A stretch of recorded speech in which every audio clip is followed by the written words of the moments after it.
అక్కడ స్టార్ట్ అయ్యి మళ్ళీ వెంటనే పాపం ఆ కుర్రాడిని నేను ఇలా అన్నానని దగ్గరికి పిలిచి కాదు పోయి కొంచెం ఇట్లా చేస్తున్నప్పుడు డిస్టర్బ్డ్గా ఉంటుందమ్మా అందువల్ల అన్నానని చెప్పి ఆయన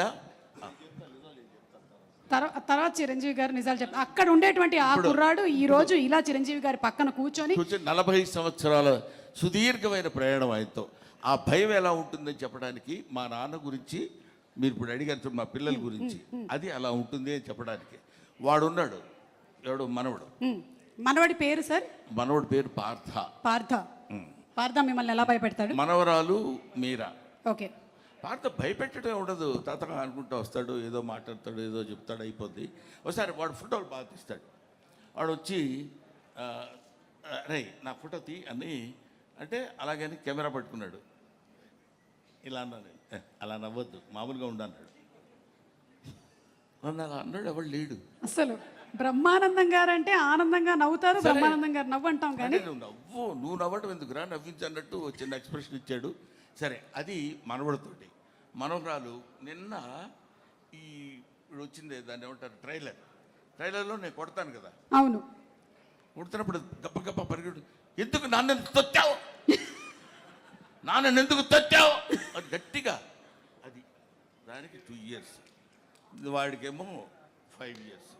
దట్ ఈస్ నా మనవడు మనవరాలతో నాకున్నటువంటి అసలు కన్నా వడ్డీ ముద్దని ఊరికే అనరు, అందుకనే అంటారనమాట. Okay, so thank you. And అలాగే ఈరోజు ఈ కార్యక్రమానికి మనకి ముఖ్య అతిథిగా విచ్చేసినటువంటి చిరంజీవి గారి జీవితంలోకి ఒకసారి తొంగి చూస్తే చిరంజీవి గారి తాతగారి ఫోటో ఒకసారి let's have the photo please. Chiranjeevi గారి తాతగారి పిక్చర్ ఇప్పటి వరకు నాకు తెలిసి మేమైతే చూడలేదండి, ఫస్ట్ టైం చూస్తున్నాం. అంజనీదేవి గారి father, the great personality Chiranjeevi గారు. ఒక్క వాక్యం వారి పేరు లేదంటే వారి గురించి చెప్పాలని రిక్వెస్ట్ చేస్తున్నాము, మీ చిన్ననాటి అనుభవాలు ఏదైనా.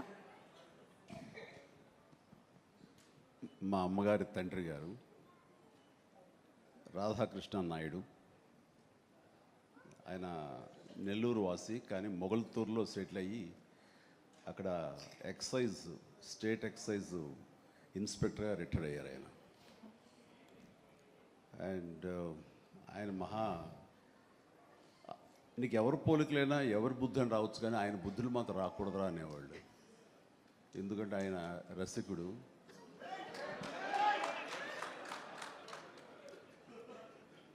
ఇద్దరు ఇంట్లో ఉండేవాళ్ళు, నాకు 2 అమ్మమ్మలు. వీళ్ళిద్దరి మీద అలిగితే 3వ వ్యక్తి పాపం ఎవరో అన్నీ కోల్పోయిన ఒక వ్యక్తి అన్నమాట, జాలిపోలేదు, ఆవిడకి అతి దగ్గర అయ్యారు ఆయన. అలా 3 మనకు తెలిసి 4-5 ఉన్నాయేమో మనకు తెలియదు. అందుకని నువ్వు ఈ ఫిలిం ఇండస్ట్రీకి వెళ్తున్నావు, అవకాశాలు ఎక్కువ ఉంటాయి, జాగ్రత్త, ఆయన మాత్రం ఆదర్శంగా తీసుకోవద్దు అన్నారు. నేను తీసుకోలేదమ్మా. చిరంజీవి గారి తాతగారి గురించి తెలుసుకోవడం మాత్రమే కాదు, ఆయన చాలా దాన ధర్మాలు చేస్తారు, మంచి బుద్ధి వచ్చింది, అది ఒక్కటి కొంచెం అందిపుచ్చుకున్నాను. ఓకే, అయితే ఇప్పుడు రామ్ చరణ్ గారి తాతగారిని ఒకసారి చూద్దాము. రామ్ చరణ్ గారి తాతగారు అంటే చిరంజీవి గారి తండ్రి గారు, ఫోటో ప్లీజ్.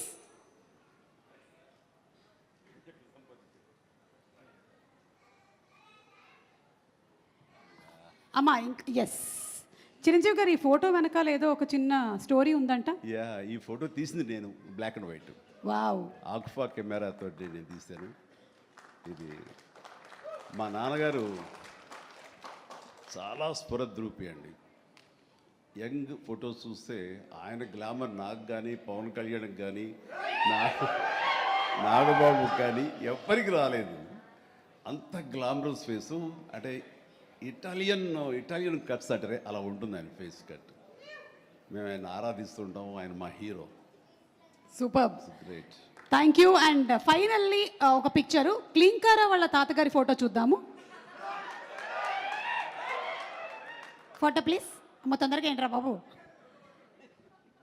అది మేము ఇంకా ఫేస్ స్పష్టంగా చూడలేదు కానీ విత్ ఆల్ ది మనవరాళ్ళు ఇంట్లో ఉన్నప్పుడల్లా నాకు మా గ్రాండ్ డాటర్స్ ఉన్నట్టు ఉండదు, ఒక లేడీస్ హాస్టల్ వార్డెన్ లాగా ఉంటుంది నాకు. లేడీస్ హాస్టల్ వార్డెన్ లాగా చుట్టూ ఆడపిల్లలే, ఒక్క మగాడు. అరే చరణ్ ఈసారికైనా సరే ఇంకొక అబ్బాయిని కనరా, మన లెగసీ కంటిన్యూ అవ్వాలని కోరిక. తనకి అసలు ఈ ముద్దు ఈ అమ్మాయి అంటేనే మళ్ళీ ఇంకో అమ్మాయికి అంటాడేమో నా భయం. Lovely kids. Thank you so much Chiranjeevi garu, thank you so much Brahmanandam garu. And yes, తాతగారుల గురించి కొన్ని beautiful information and beautiful stories, ఇమోషనల్వి షేర్ చేశారు. ఇప్పుడు సినిమాకి సంబంధించి